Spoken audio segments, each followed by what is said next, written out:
মাওলানা মাহমুদুল হাসান চৌধুরী শেরপুরীকে ওয়াজ করার জন্য বিশেষভাবে অনুরোধ করছি। আমি এলাকাবাসী এবং আশেপাশে মেলার ভিতরে যারা আছেন ছবি নয় দৃষ্টি আকর্ষণ করছি, আপনাদের করজোর অনুরোধ পায়ে হাত দিয়ে বলছি, যেহেতু আমি আদেশ করতে পারি না, আমি অনেকের ছেলের সমতুল্য, আপনারা দয়া করে এত সুন্দর কোরআনের বাগান ও কোরআনের মেলা আপনি এসে বসে বলেন কি করেন বাবাকে, ঠিক কিনা? আজকে যদি কোরআনের মাহফিল এটা না হয় গানের আয়োজন হতো, ওই যে পরিমণি আপা মমতাজ আবার নিয়ে আসলেন, এতক্ষণ এই ময়দানে আপনারা জায়গায় পেলেন না, কি বলেন ঠিক কিনা? এতক্ষণ এই গাড়ি দৌড় এলাকার আশেপাশে ভরে গেলেন সব, কিন্তু কোরআনের আয়োজন দুঃখ লাগে মুসলমান এতক্ষণ এই ময়দানে লোকই নাই। এই জন্য আপনাদের আমি সবিনয় অনুরোধ করছি, কোথাও বসে না থেকে আল্লাহর কোরআনের কথা শোনার জন্য সকলে চলে আসেন। এর মাঝে আমরা একটু তাকবীর দিয়া শয়তানগুলো দূর করব, কি বলেন? কারণ ফাঁকা জায়গায় শয়তান সমানে ঢুকে থাকে। এই জন্য আমরা আজকে শেরপুর থেকে 10 মাইল গাড়িগাঁও থেকে এমন একটা তাকবীর দেব, যে তাকবীর দিয়েছিলেন শাহজালাল, শাহপুরান, শাহ তুরকান, যাদের তাকবীরের আওয়াজে বাতিলগুলো পালাতে বাধ্য হয়েছিল, কি বলেন মুসলমান, ঠিক কিনা? কাজে আজকে আমরা এখান থেকে তাকবীর শয়তানগুলো একবারে পদ্মা নদী পার করে আমরা গোপালগঞ্জ রেখে আসবো একবারে এর বাড়ি, কি বলেন ঠিক কিনা? এই জন্য সবাই একটু জোরে সোরে তাকবীরটা বলি, নারায়ে তাকবীর। এই ছেলেবেলে বসে বসে এসো, নাকি এসো সব চলে এসো, ছেলেবেলে এই মাদ্রাসার ছেলেবেলে সব চলে এসো, হুজুর কথা বলবে আসো, লোক না খালি কেমন হয়? লিল্লাহে তাকবীর, নারায়ে তাকবীর। আল কোরআনের আলো, আল হাদিসের আলো, নবী রাসূল যেখানে, মসজিদ মাদ্রাসা যেখানে, শেখ হাসিনা যেখানে, থাকা যাবে।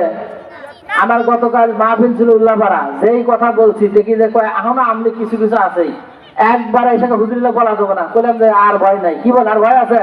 আগে ভয় করছে, আর কোনো টেনশন আছে? এখন বিদায় হয়ে চলে গেছে, আমরা আর কারো পড়া হয় না, কি বলেন মুসলমান? আমরা আল্লাহর কোরআনের কথা বলবো, আল্লাহর আদেশ অনুযায়ী কথা বলবো, রাসূলের কথা হবে, এতে আমাদের ভয় পাওয়ার কিছু নাই, কি বলেন মুসলমান ভাইরা? আমার সময় খুব কম, যেহেতু মাদ্রাসার মাহফিল, আল্লাহ রাব্বুল আলামিন কোরআনে হাকিমের ভিতরে প্রথমে জানিয়ে দিলেন যালিকাল কিতাবু লা রাইবা ফীহি হুদাল লিল মুত্তাকিন। জোরে জোরে বলেন আল্লাহু আকবার। মুসলমান ভাইরা আমার, আল্লাহ রাব্বুল আলামিন কোরআন শরীফ আমাদের উপরে নাযিল করেছেন। পৃথিবীর ভিতরে আপনি যত বই দেখেন না কেন, কবি সাহিত্যিক গুলো যখন বইগুলো লেখে, বইয়ের শেষে লেখা থাকে যদি কোনো ভুল হয়ে থাকে পরবর্তীতে আমি সংশোধন করে দেব, কি বলেন ঠিক কিনা?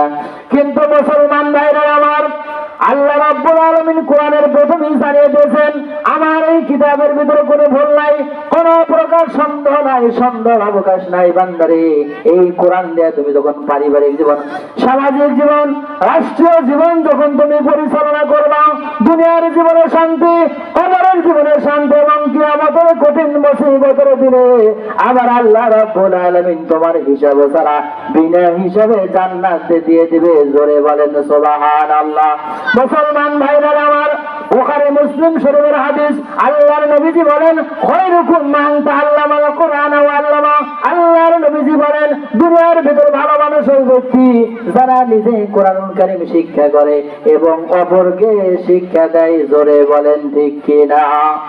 দুনিয়ার ভিতরে সবচেয়ে ভালো মানুষ ওই ব্যক্তি যারা নিজে কোরআনুল কারীম শিক্ষা করে এবং অপরকে শিক্ষা দেয়, কি বলেন মুসলমান?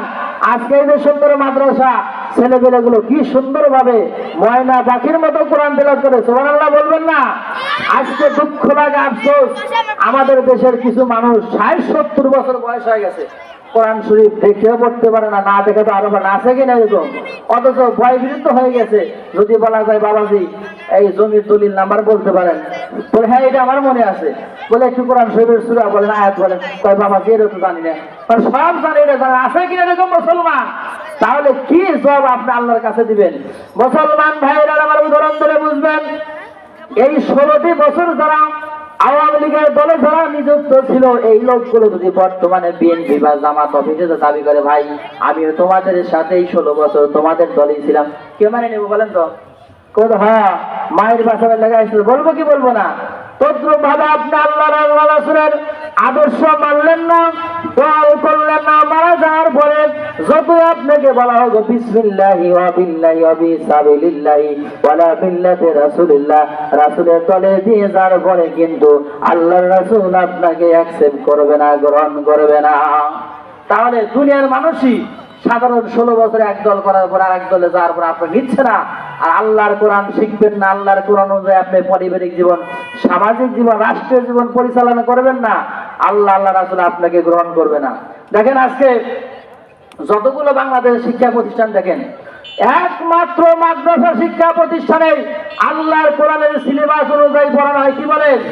সকাল ভোর থেকে একবার ফজর আযান থেকে শুরু, ফজর থেকে শুরু করে মাগরিব পর্যন্ত, মাগরিব থেকে শুরু করে ফজর পর্যন্ত কোরআনুল কারীম আর রাসূলের সুন্নাহ অনুযায়ী, সিলেবাস অনুযায়ী মাদ্রাসা পরিচালনা করা হয় আল্লাহ রাসূলের হুকুম অনুযায়ী। এছাড়া আপনি যতগুলো সরকারি, আধা সরকারি, স্বায়ত্তশাসিত বেসরকারি প্রতিষ্ঠান আপনি দেখেন, কোন প্রতিষ্ঠানের ভিতরে এরকম কোরআন হাদিসের নিয়ম অনুযায়ী পড়ানো হয় না। মুসলমান ভাইরা আমার, আপনি যদি আল্লাহর কোরআন অনুযায়ী না চলেন, আল্লাহ রাব্বুল আলামিন সূরা ইমরান 85 নম্বর আয়াত একবারে পরিষ্কার জানিয়ে দিয়েছেন, ওয়া মাইয়াবতাগি গায়রাল ইসলামি দীনান ফালা ইউকবালা মিনহু ওয়া হুয়া ফিল আখিরাতি মিনাল খাসিরিন। জোরে জোরে বলেন আল্লাহু আকবার।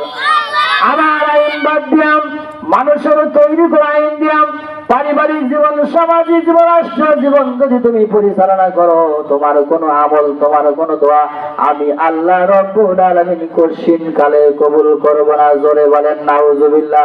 শুধু তাই নয়, কিয়ামতের কঠিন মুসিবতের দিনে ক্ষতিগ্রস্তর কাতারে তুমি দাঁড়াইয়া যাইবা।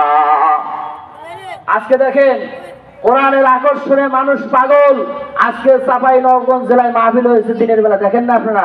আমাদের প্রিয় রাহবার ডক্টর মিজানুর রহমান আল আজহারী ভাই কথা বলেছে, লক্ষ লক্ষ মানুষ হয়েছে। আল্লামা সাঈদী বলেছিলেন, আমি সাঈদীর আকর্ষণে মানুষ আসে না, মানুষ আসে আল্লাহর কোরআনের আকর্ষণে। দুনিয়ার ভিতরে দেখেন যতগুলো বই আছে, কোরআন শরীফ বাদ দিয়ে অন্য কোনো বই দিয়ে আপনি এখানে আয়োজন করেন, লোক খুঁজে পাওয়া যাবে? পাবেন আপনারা? বলেন। যদি আপনি মারা যাওয়ার পরে যদি বলেন, ভাই আমি তো বাংলা ইংরেজি শিক্ষিত, তাহলে আপনি এই বইতে দোয়া করেন, কোরআন শরীফের কাছে যাবেন না, তাহলে বলেন তো কোনো সব হবো? সব পাওয়া যাবে, কিন্তু কোরআনুল কারীমের কাছে না আসার পরেও আপনার জন্য যদি দোয়া করা হয়, সেই দোয়া পাবেন কি পাবেন না আপনারা? অথচ আজকে কত সুন্দর কোরআনের মাহফিল আয়োজন, এই যে ছেলেপেলেগুলো পড়তেছে, যখন পরে ফজরের যখন আজান হওয়ার আগেই তাহাজ্জুদের মুহূর্তে মহতামিম সাহেব এলান করে দেয়, সব বাচ্চারা উঠে পড়ে, ওঠার পরে তারা ওযু করে, ঠান্ডা পানিতে ওযু করে আল্লাহর কোরআনুল কারীম তেলাওয়াত করে। আর এরপরে আল্লাহ রাব্বুল আলামিনের কুদরতি কদমে যখন সিজদা লাগায় দিল, আল্লাহ রাব্বুল আলামিনের বান্দার সমস্ত গুনাহগুলো মাফ করে দেয়। সুবহানাল্লাহ বলবেন না? কত মাত্রা কিয়ামতের ময়দানে এই সমস্ত তালবে ইলম হাফেজ সাহেবের বাবাদের কত সম্মান, নূরের টুপিটা পরায় কিয়ামতের ময়দানে সম্মানিত করা হবে। মুসলমান ভাইরা আমার, এই যে কথা বলতেছিলাম, চাঁপাইনবাবগঞ্জ জেলায় যে মাহফিলটা হলো, আজকে লক্ষ লক্ষ মানুষ হয়েছে। আমরা যদি আল্লামা সাঈদী যদি বেঁচে থাকে, তো তার মাহফিলে কোটি কোটি মানুষ হইতো। বলেন ঠিক কিনা? আজকে 4 বছর পর আজহারী সাহেব এসেছে, তার মাহফিলে লক্ষ লক্ষ মানুষ। আর নিরপরাধ একজন মানুষকে 13টি বছর জেলখানে আবদ্ধ রেখেছিল, এরপরে সুস্থ ছিল, তাকে ভালো মানুষকে হাসপাতালে নিয়ে গিয়ে বিষাক্ত ইঞ্জেকশন পুশ করে দুনিয়ার টানে বিদায় করে দেওয়া হয়েছে, হয় নাই? আমাদের আরেকজন রাহবার আল্লামা মামুনুল হককে নির্যাতন করা হয়েছে, মুফতি আমির হামজাকে নির্যাতন করা হয়েছে। কি জন্য? যে এনাদের নির্যাতন করলে, এদের হত্যা করলে ইসলাম হয়তো বিদায় নেবে, কিন্তু বিদায় আজকে তারা নিয়েছে। আজহারী সাহেব আছে, মামুনুল হক সাহেব আছে, আমির হামজা সাহেব আছে, তাদের জনপ্রিয়তা আল্লাহ বাড়ায় দিছে কি দেয় নাই? তাদের মাঝে লক্ষ লক্ষ মানুষ। আর এই সমস্ত শয়তান করে দলের লোক নাই, আছে? আর নাই, খবর নাই।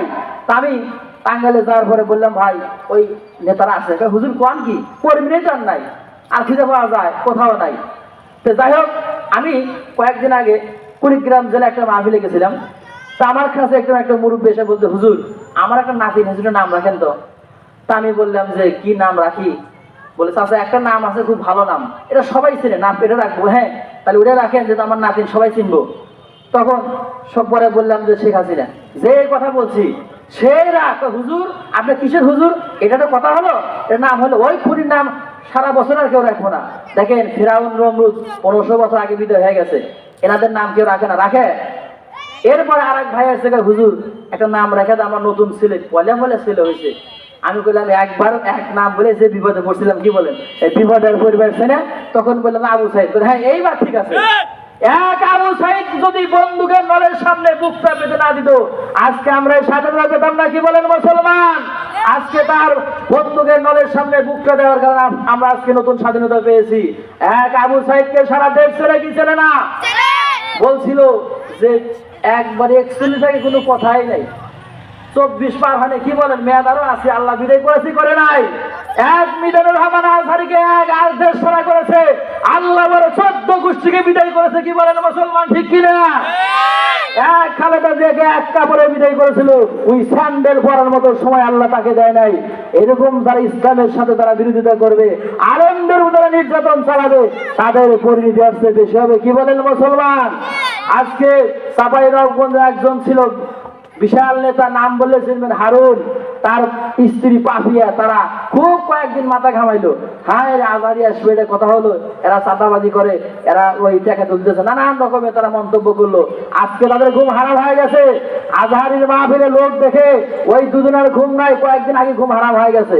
মুসলমান ভাইরা আমার, যে কথা বলতেছিলাম, কুরআনুল কারীমের ভিতরে আল্লাহ রাব্বুল আলামিন পরিষ্কার জানিয়ে দিলেন, ইন্নাদ দীনা ইনদাল্লাহিল ইসলাম, ইসলাম হলো আমার কাছে মনোনীত ধর্ম, ইসলাম হলো আমার কাছে একবারে মনোনীত ধর্ম। ইসলাম যদি তোমরা মানো, দুনিয়া আখিরাতের জীবনে তোমাদের কল্যাণ হয়ে যাবে। আমার